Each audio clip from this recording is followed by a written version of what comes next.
Don't be frightened.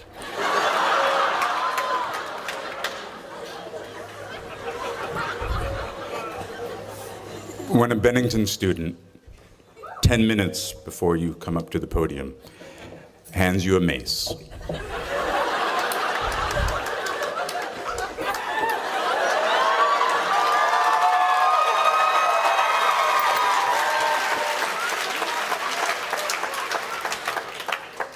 that he made,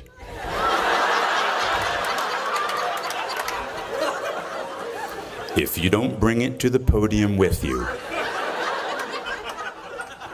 you'll never be Bennington.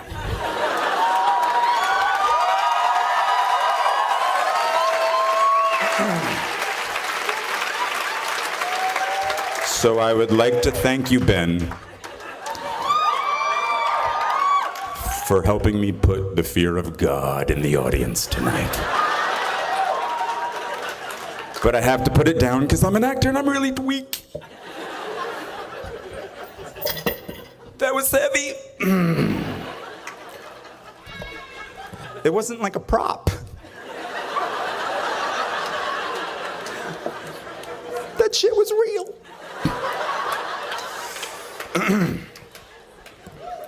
Thanks, Ben. So now I'm gonna read.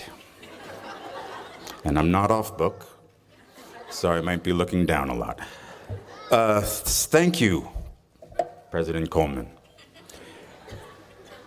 Brian Conover.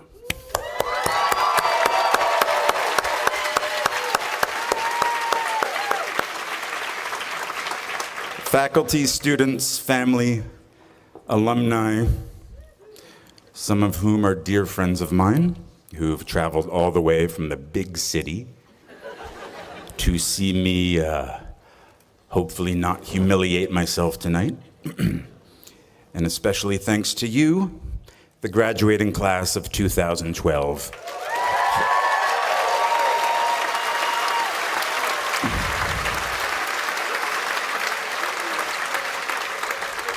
See, as a joke, I wrote "hold for applause," and I was actually going to read that. So you kind of killed my joke. Let's do that again. 2012, hold for applause. 2012. Wow. I never thought I'd see 2012. I thought perhaps the Mayan calendar would prove correct. And the end of the world would have been the greatest excuse to get me out of this terrifying task of delivering the commencement speech. But wait, according to the Mayan calendar here, when does the world end? December 2012. Damn. Okay, maybe I shouldn't talk to the graduates eager to start their new lives about the end of the world. Okay. Really? Really? Of all the novelists, teachers, playwrights, poets, groundbreaking visual artists, and pioneers of science, you got the TV actor.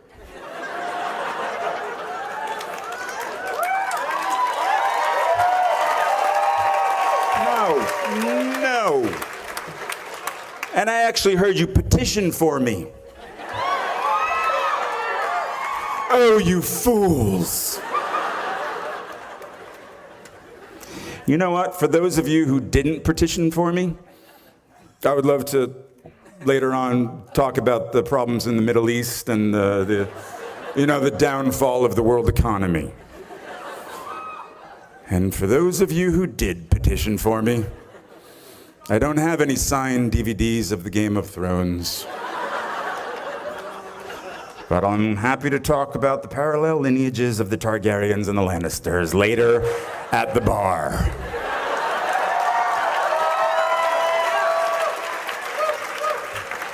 You see, it took all of my strength, and of course a little extra push from my wife, Erica, for me to agree to do this.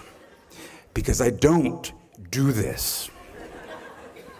In my profession, I am told by people who know what they're doing, where to stand, how to look, and most importantly, what to say. But you've got me. Only me. My words, unedited, and as you will see, quite embarrassing. Okay, let me think. I'm thinking. But I didn't read that. That was ad-lib. Let me think. What has everyone and their uncle told me as I desperately seek out advice on how to give a commencement address? Tell them what they want to hear. Talk about your time at Bennington. Know that there is no wrong speech.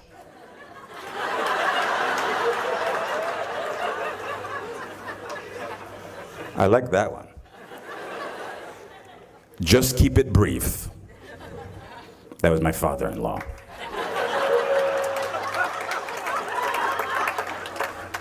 Be brutally honest. Tell them how hard it is after you graduate. We'll get back to that one. Just watch Meryl Streep's commencement speech at Barnard and you'll be fine.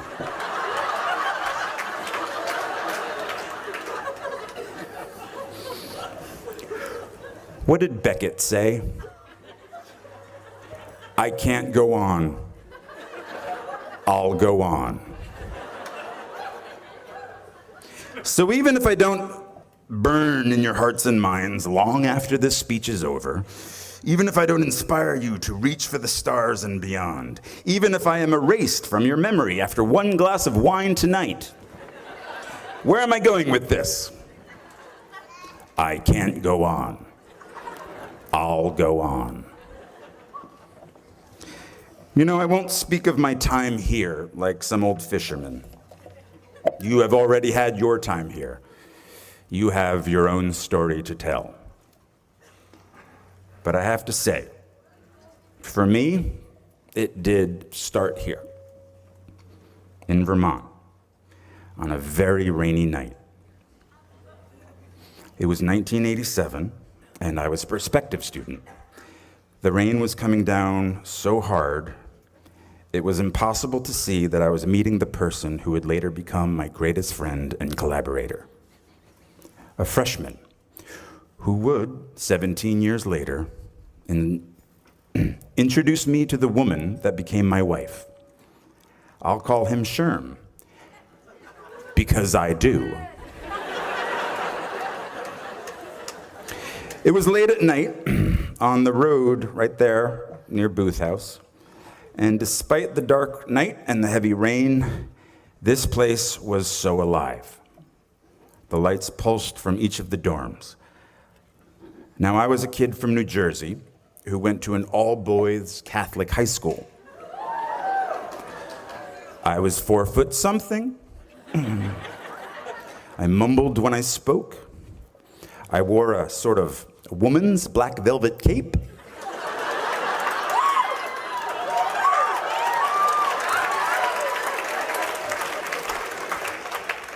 Black tights,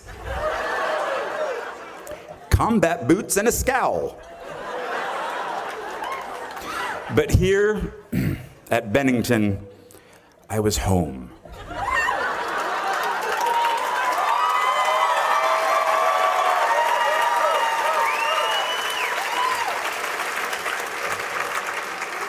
And I have to say, it doesn't get better. Yeah. Just, let me clarify. There are not shinier, more important people out there. Your fellow students, your friends, sitting around you are as good as it gets.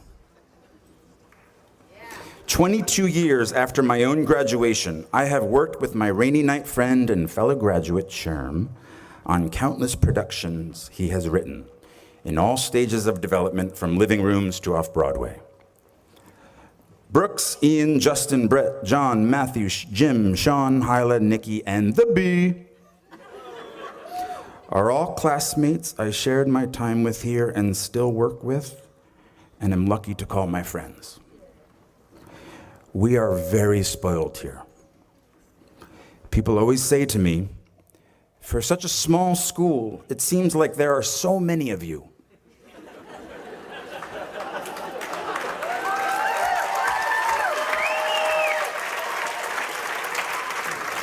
I find that really interesting, and I kind of think that's perfect.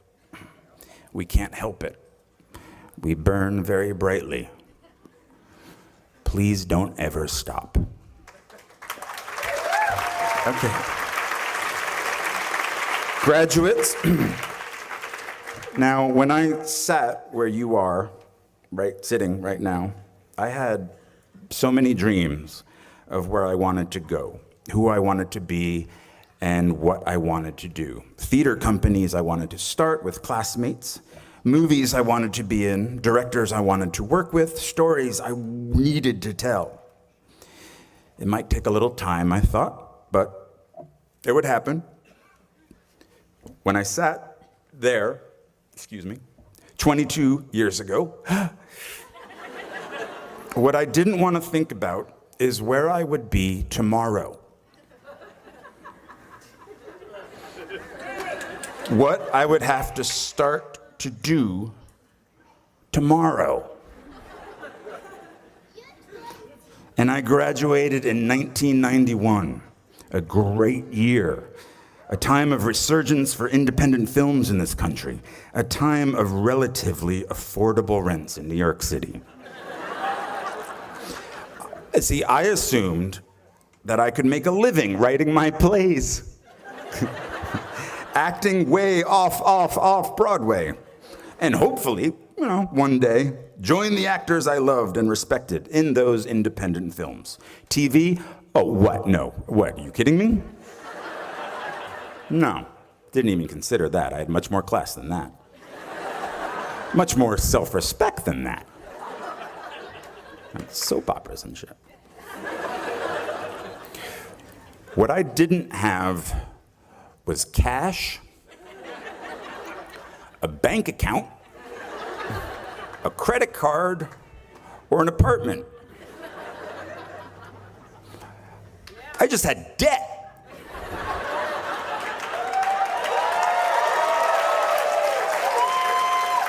A big, hungry, growing larger every moment debt. So as you will tomorrow, I had to leave beautiful Vermont. I packed the life that I knew with socks and a toothbrush into my backpack, and I slept on couch after couch after couch after couch at friends' apartments in New York until I wore out their rent-paying roommates' welcome. I didn't want a day job. I was an actor. I was a writer. I was a Bennington graduate. I had to get a day job. I dusted pianos at a piano store on Ludlow Street for 5 months. I worked on the property of a Shakespeare scholar for a year, pulling weeds and removing bees' nests.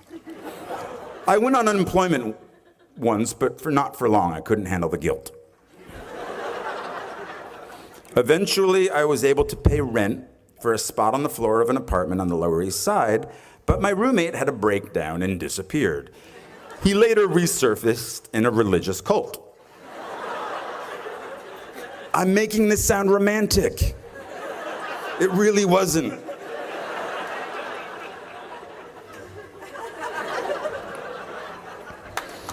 I helped hang paintings at galleries, paintings that inspire you to think, I could do that.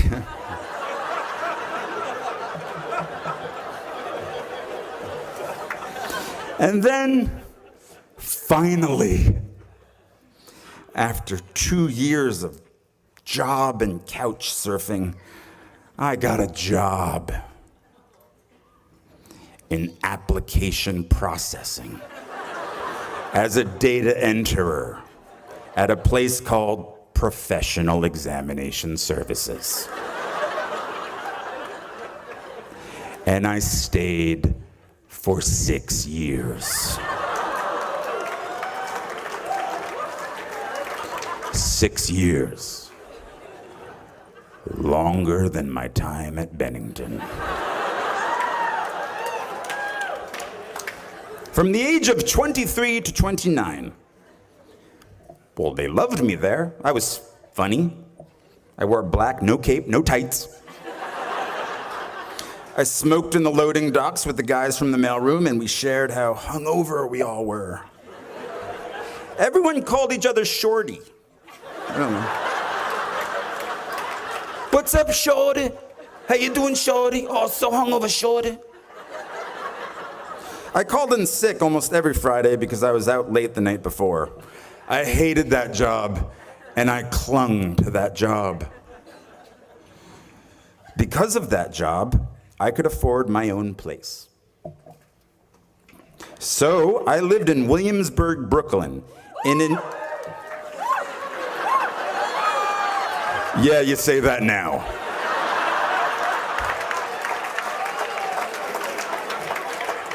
Oh, my kingdom for a time machine. Yeah, that's right. I lived in an industrial loft.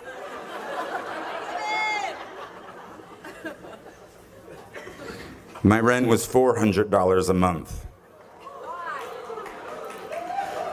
My dream of running a theater company with my friend and fellow Bennington graduate Ian Bell had died.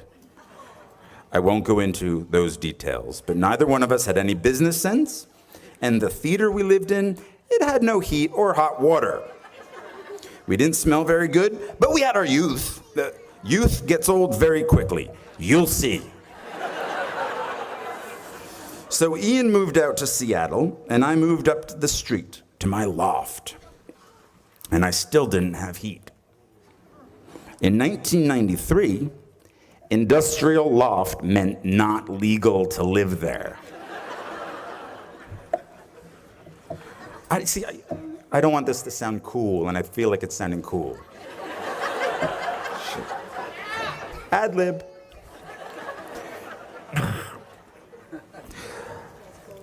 But I did have hot water. Hot water in my bathroom, which a friend of mine using said bathroom once shouted, "It smells exactly like a summer camp in here." It was true. For some reason, in the middle of Brooklyn, there was earth in my shower. Actual earth. And then, oh look, mushrooms growing from the earth. But I was safe though. The Ideal Fire Control Company was right across the street where they make all the chemicals that put out chemical fires. I did not fear a chemical fire. I would be okay.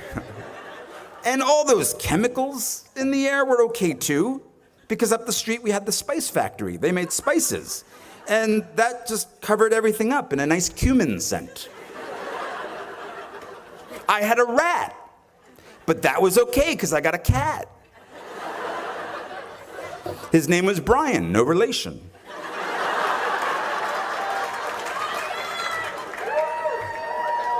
My grandmother had given me a pink pull-out couch. Oddly, no friends or recent graduates wanted to crash on my couch. So I put the couch on its end so Brian could climb it and look out the window. I had only the one window. I myself could not look out the window. It was quite high. So I had no heat, no girlfriend. What, are you kidding me? No acting agent. But I had a cat named Brian who told me of the world outside.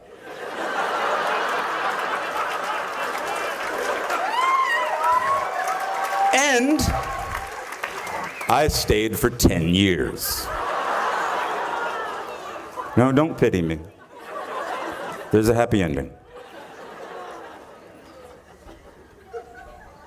When I was 29, I told myself, the next acting job I get, no matter what it pays, I will, from now on, for better or worse, be a working actor.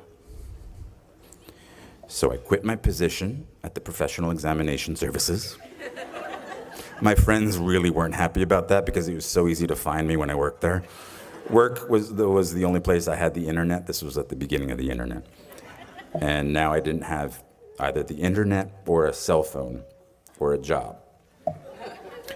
But something good happened. I got a low-paying theater job in a play called Imperfect Love, which led to a film called 13 Moons with the same writer, which led to other roles, which led to other roles. And I've worked as an actor ever since.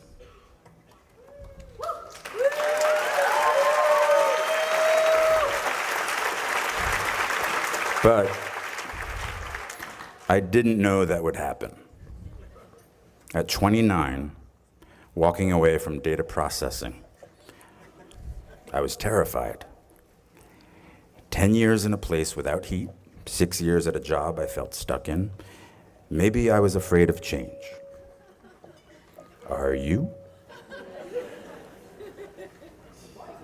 My parents didn't have much money, but they struggled to send me to the best schools. And one of the most important things they did for me, and graduates, maybe you don't want to hear this, is that once I graduated, I was on my own. Financially, it was my turn.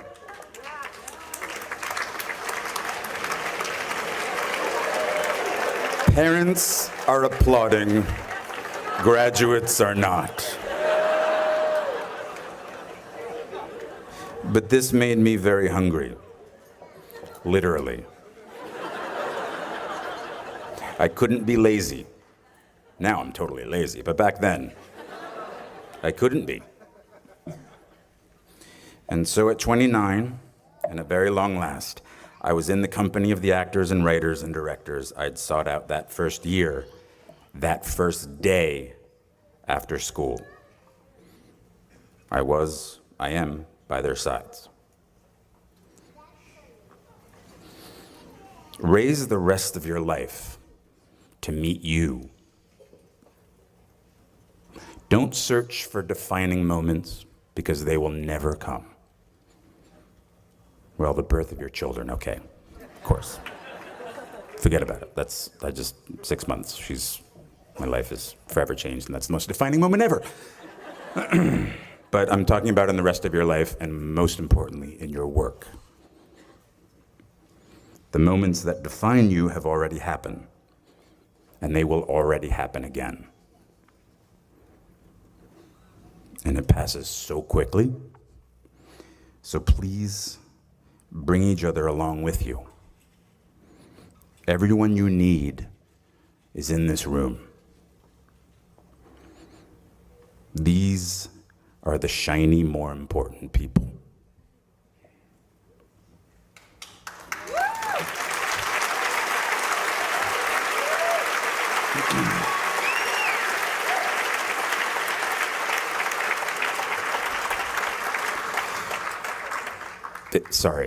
It sucks after graduation.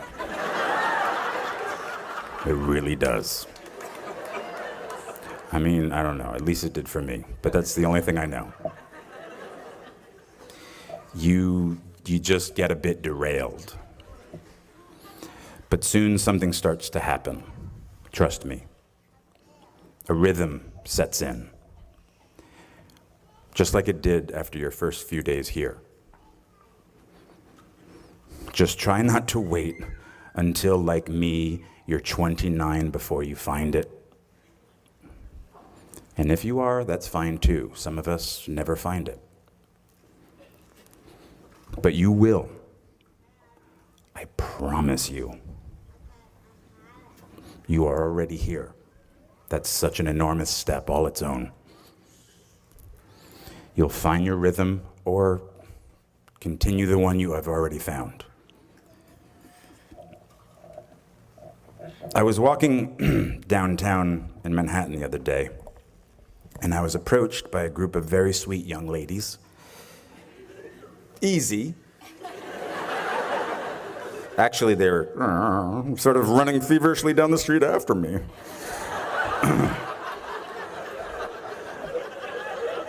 When they got to me, breathless, it was really, they didn't know what to say or couldn't form the words, but it came out that they were NYU freshmen, and they were majoring in musical theater. Of course, come on. They were like science majors. They were running after me. What musicals are you doing? I inquired. Well, one of them said, looking down at her shoes, we aren't allowed to be in plays our freshman year. Now, they were paying a very high tuition to not do what they loved doing. I think I said, well, hang in there. What I should have said was, don't wait until they tell you you are ready.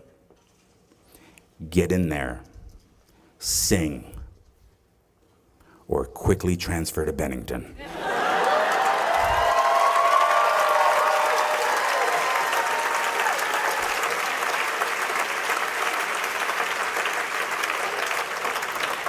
When I went to school here, if a freshman wanted to write, direct, and star in her own musical, the lights would already be hung for her. Now, I tell this story because the world might say you are not allowed to yet. I waited a long time out in the world before I gave myself permission to fail. Please, don't even bother asking. Don't bother telling the world you are ready. Show it. Do it. What did Beckett say? Ever tried, ever failed, no matter. Try again, fail again, fail better. Bennington class of 2012. The world is yours. Treat everyone kindly and light up the night. Thank you so much for having me here. What an honor. Good night.